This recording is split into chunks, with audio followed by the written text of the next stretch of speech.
തന്നെ അരുളി ഗുണസഭവാ.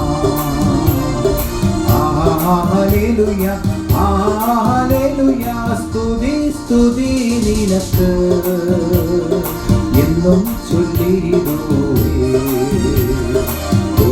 ചുമടൊഴിച്ചു രക്ഷ തന്നവനെ സ്തുതി സ്തുതി നിനക്ക്.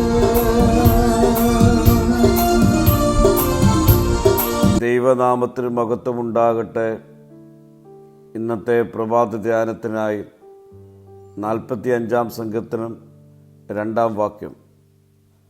നീ മനുഷ്യപുത്രന്മാരിൽ അതിസുന്ദരൻ, ലാവണ്യം നിന്റെ അധരങ്ങളിന്മേൽ പകർന്നിരിക്കുന്നു. അതുകൊണ്ട് ദൈവം നിന്നെ എന്നേക്കും അനുഗ്രഹിച്ചിരിക്കുന്നു.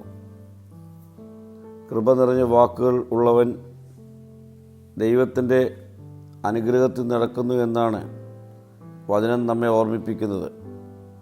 ലോകം അധികാരം നോക്കുമ്പോൾ ദൈവം ഹൃദയങ്ങളെയാണ് നോക്കുന്നത്. യേശുവിൻ്റെ വാക്കുകൾ ആരെയും മുറിപ്പെടുത്തിയില്ല, ശപിച്ചില്ല, നിരാശരാക്കുകയോ ചെയ്യുന്നതിന് പകരം ഏവർക്കും സൗഖ്യവും അനുഗ്രഹവും പ്രത്യാശയും നൽകി. പ്രിയരെ, നമ്മുടെ വാക്കുകൾ എങ്ങനെയുള്ളതാണ്? മറ്റുള്ളവരെ ആശ്വസിപ്പിക്കുന്നതോ ജീവൻ നൽകുന്നതോ ആണോ? അതോ മറ്റുള്ളവർക്ക് ആക്ഷേപവും മറ്റുള്ളവരെ തകർക്കുന്നതുമാണോ? കൃപ നിറഞ്ഞ ഹൃദയങ്ങളിൽ നിന്ന് കൃപ നിറഞ്ഞ വാക്കുകൾ പുറപ്പെടും. അത്തരം ജീവിതങ്ങളെ ദൈവം അനുഗ്രഹത്തോടെ നിറയ്ക്കും. പ്രിയരെ, കുടുംബത്തിലും സഭയിലും സമൂഹത്തിലും നമ്മൾ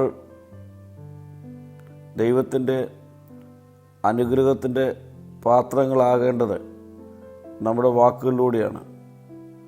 നമ്മുടെ അധരങ്ങളിൽ കൃപ നിറച്ച് നമ്മുടെ വാക്കുകൾ മറ്റുള്ളവർക്ക് കൃപയുടെ പ്രതിഫലനമാകുവാൻ ഈ നാളുകളിൽ സാധ്യമായി തീരട്ടെ.